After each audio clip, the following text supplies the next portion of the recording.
Hi, ಎಲ್ಲರಿಗೂ ನಮಸ್ಕಾರ. ಇವತ್ತು ಕಾರ್ತಿಕ ಮಾಸ, ಕಾರ್ತಿಕ ಹುಣ್ಣಿಮೆ ದಿನ ಯಾವ ರೀತಿ ಪೂಜೆ ಮಾಡಬೇಕು, ಏನು ಮಾಡಬೇಕು ಅಂತ ನಾನು ವಿಡಿಯೋದಲ್ಲಿ ಹೇಳ್ತೀನಿ. ಕೊನೆವರೆಗೂ ನೋಡಿ. ನಾನು ಮನೆ ಹತ್ರ ಇರೋ ಮುನೇಶ್ವರ ದೇವರು ಪೂಜೆ ಮಾಡೋಕ್ಕೆ ಹೋಗಿದ್ದೆ.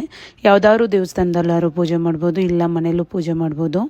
ಫಸ್ಟು ಮನೆ ಪೂಜೆ ಎಲ್ಲ ಮುಗಿಸಿ ಈ ಥರ ರಂಗೋಲಿ ಹಾಕಿ ಒಂದು ಬಿಲ್ಪತ್ರೆ ಅಥವಾ ಬೆಳ್ಳಿ ಪಾತ್ರೆ ಅಥವಾ ಹಿತ್ತಾಳೆ ಪಾತ್ರೆ ಯಾವುದಾದ್ರೂ ಪಾತ್ರೆ ತಗೊಂಡು ಅದಕ್ಕೆ ಒಂದು ಬಟ್ಲು ಅಕ್ಕಿ ಹಾಕಿ ಅದಕ್ಕೆ ಅರಿಶಿನ ಕುಂಕುಮದಿಂದ ಪೂಜೆ ಮಾಡಿ ಅಕ್ಕಿನ ಪಾತ್ರೆಗೆ ಹಾಕಿ ಈ ಥರ ಕನಕ ದೀಪ ಹಚ್ತಾ ಇದ್ದೀನಿ. ನಾನು ಕನಕ ದೀಪ ಆದರೂ ಹಚ್ಬೋದು ಅಥವಾ 365 ದೀಪ ಅಂತ ರೆಡಿಯಾಗಿರೋದೆ ಕನ್ಗೆ ಅಂಗಡಿಲಿ ಸಿಗುತ್ತೆ, ಅದನ್ನೂ ಕೂಡ ತಂದು ನೀವು ಹಚ್ಬೋದು.